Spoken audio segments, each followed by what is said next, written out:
अस्सलाम वालेकुम, आप देख रहे हैं अपना यूट्यूब चैनल। तो आज का व्लॉग करते हैं यदि कुछ इस तरह से स्टार्ट के चलते हैं मादी के पास और उनसे उगलवाते हैं बग़ैर टाइम ज़ाया किए मटन कढ़ाई, बेहतरीन किस्म की मटन कढ़ाई बनाने का तरीका। जी माँ जी। अस्सलाम वालेकुम। आज मैं आपको मटन कढ़ाई बताऊंगी। अक्सर लोगों को शिकायत होती है कि मटन कढ़ाई में मटन की स्मेल नहीं जाती, और ख़ास तौर पे कुर्बानी का गोश्त जो होता है उसको भी मर्द हजरात अक्सर ही शिकायत करते हैं कि वे मटन में स्मेल नहीं जाती। आज मैं आपको बताऊंगी कि ये स्मेल किस तरह मारनी है। आइए देखते हैं। अच्छा, तो आप यानी कि हर ईद पे कोई तरतीब लगाती हैं? नहीं, तरतीब एक ही है इसकी बुनाई हमने 2 दफ़ा करनी होती है। आम लोग बुनाई 1 दफ़ा करते हैं, हमने इसकी बुनाई 2 दफ़ा करनी है। बुनाई का क्या मतलब? बनाना? बुनाई ये है कि 1 दफ़ा इसको गोश्त को हमने पहले भूनना है घी में। ये हम घी में हस्बे ज़रूरत प्याज डालेंगे, फिर इसको हल्का सा, ज़्यादा ब्राउन नहीं करना, हल्का सा हम इसको ये इसकी ज़रा अकड़ाहट ख़त्म हो जाए, फिर हम इसमें मटन डालेंगे। अच्छा, तो वो बुनाई क्या बता? एक बुनाई ये इधर हो जाएगी इसकी घी में, और दूसरी बुनाई इसकी जब हमने प्रेशर देना है उसके बाद उसकी बुनाई हो जाएगी। ये 2 बुनाई हो जाएंगी जिसकी वजह से इसकी स्मेल खत्म नहीं आएगी। अच्छा, एक दफा हम इस गोश्त को अभी अभी अभी एक दफा भूनेंगे इसके अंदर? अभी इस घी में भूनेंगे ना। अच्छा। ये हमने प्याज डाला, इसको थोड़ी सी ये इसकी कराहट खत्म हो जाएगी। अच्छा। फिर हम इसमें डालेंगे मटन। तो इसमें मेहनत डबल होगी यानी कि? डबल बुनाई होगी तकरीबन। आपने कहा थोड़े टाइम में, लेकिन थोड़े टाइम भी नहीं, टाइम पूरा लगेगा इसमें तो, लेकिन खाने में मज़ेदार और बगैर स्मेल के। अच्छा, इसकी अब आपने चर्बी उतारी है ना सारी? बिल्कुल साफ किया हुआ गोश्त। अब हम इसको बुनाई करेंगे, हल्का सा नमक डालेंगे।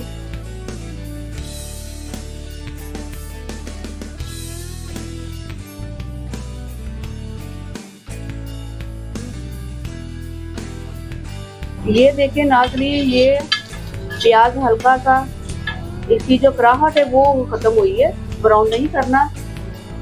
अब इसमें हमने मटन डालना है।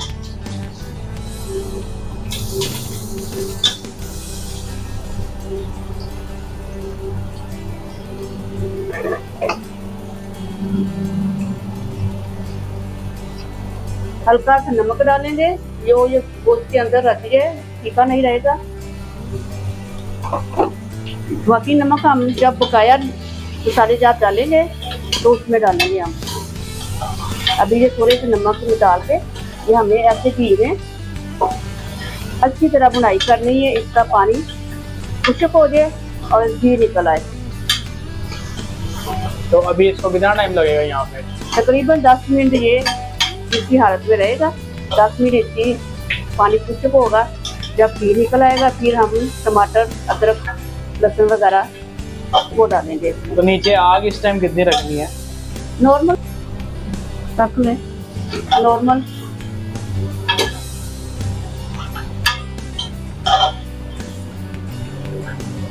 ये 10 मिनट तक हम इसको छोड़ेंगे, इसका पानी निकल के खुश्क हो जाए, फिर हम अगला प्रोसीजर इसका शुरू करते हैं। जी, तो ये 10 से 12 मिनट तकरीबन हो चुके हैं। ये आप देख रहे हैं ये घी निकल आया। अब हस्बे ज़रूरत आपने अदरक लहसुन का पेस्ट डालेंगे।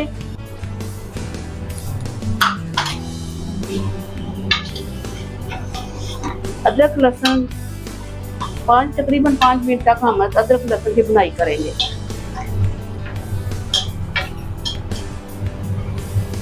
और ये 5 से 6 मिनट तकरीबन हो चुके हैं। लहसुन अदरक का पेस्ट की बुनाई हो गई है और घी निकल चुका है ये देखें। और अब हम टमाटर, सब्ज़ मिर्च, नमक, लाल मिर्च वगैरह मसाला जात हम इसमें डालेंगे। तो इसमें नमक मिर्च कितने कितने डालनी है? ये हस्बे ज़रूरत। अचार किसी का अपना जायका इसमें? हस्बे ज़रूरत। स्मेल यानी कि हमारे गई है जो भी है। बस इसका मेन मसला स्मेल का है, वो इसके डबल बुनाई से खत्म हो जाए। ये हस्बे ज़रूरत मिर्च आपने 1.5 चम्मच डाली है।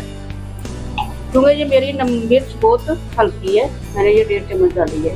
नमक सही। पहले डल चुका है, इसलिए मैं ये 1 चम्मच डालूंगी। थोड़ा सा डल चुका पहले, इसका हिसाब लगा के मैं ये डालूंगी। अब मिर्च भी अब डिफरेंट ब्रांड की, डिफरेंट उनका वो तेज की अपने लिहाज से।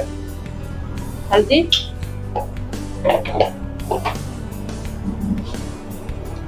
ये दालचीनी का थोड़ा सा पीस जो कि हमें स्मेल मारेगी और इसकी खुशबू भी आएगी।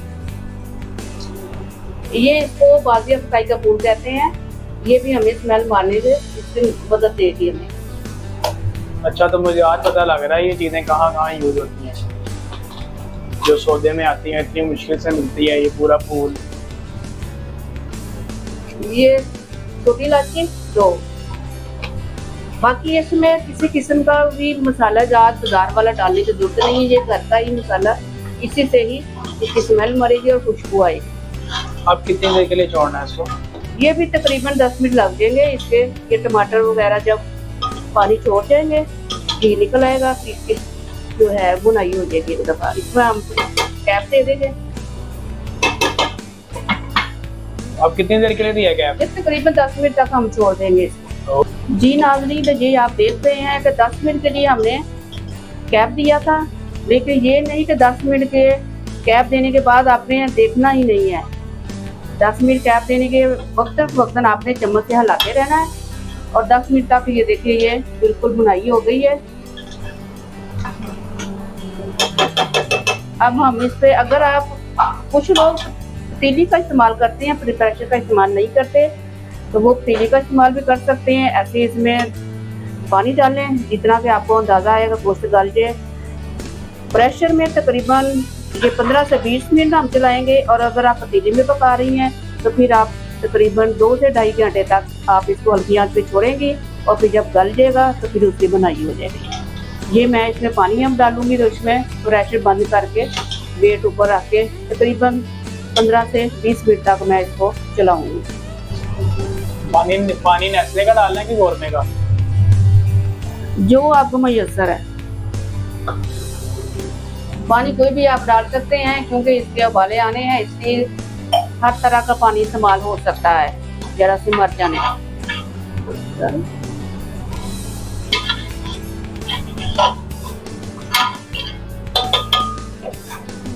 थोड़ा सा पानी और डालूंगी जरा।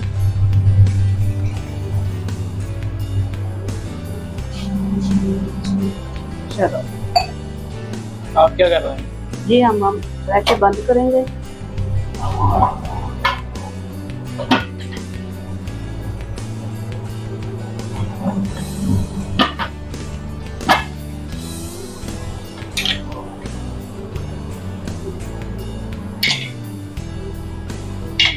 अब कितनी देर के लिए छोड़ना है? तकरीबन 15 से 20 मिनट तक हम, जब ये वेट घूमेगा फिर हमने टाइम नोट करना है। वेट घूमने के बाद 15-20 मिनट देने हाँ हैं। जी।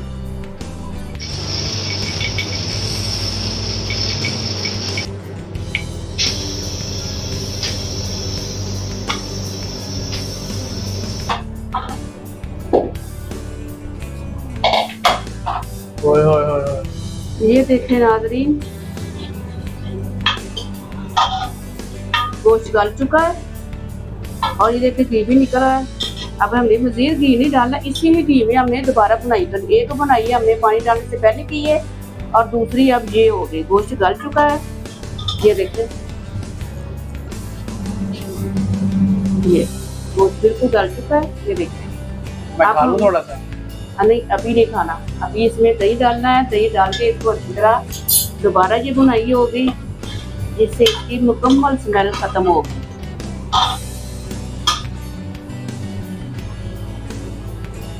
आँच पे थोड़ी तेज करूंगी। मुकम्मल बुनाई इधर करके फिर निकल आएगा, फिर हम इस पे दही डालेंगे, फिर 10 मिनट तक आपका कौरमा तैयार है। अभी कितनी देर बाद दही डालना है? ये तकरीबन बाद में घी निकल आएगा, हमने घी अब अपना वो डाल देना है, दही डाल देना हमने। घी निकल है, फिर अच्छी तरह बुनाई हो जाएगी, फिर हम दही डाल देंगे।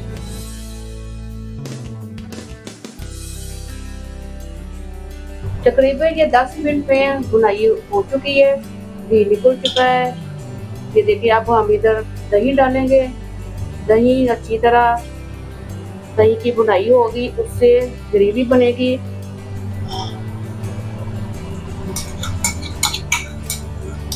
हमारी ज़्यादा ग्रेवी के लिए ज़रा दही डाल दें। नहीं इतना भी नहीं ज़्यादा, लेकिन ज़्यादा भी डाल सकते हैं, इसमें कोई हर्ज नहीं है।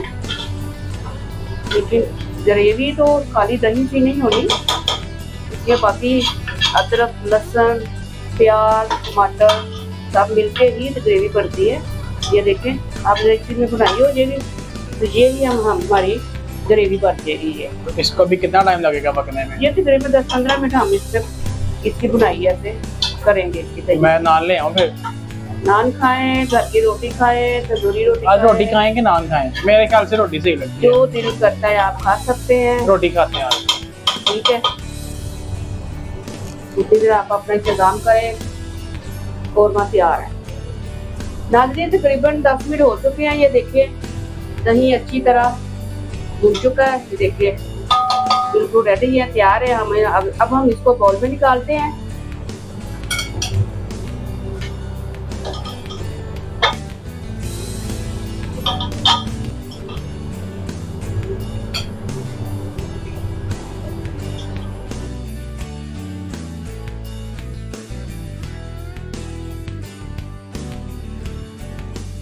तो जनाब हम प्रेजेंटेशन इसके करेंगे। सब्ज धनिया, सब्ज मिर्च, कटी हुई बारीक अदरक। ये मटन कढ़ाई हमारी तैयार है। आपने देखा इसकी 2 बुनाई हुई हैं, जिससे इसकी स्मेल बिल्कुल नहीं है, बगैर किसी बाजारी मसाले के घर के मसाले से तैयार हुई है। ट्राई कीजिएगा, अच्छी खुशबू, अच्छा जायका। खुश रहें, आबाद रहें, अल्लाह निगहबान।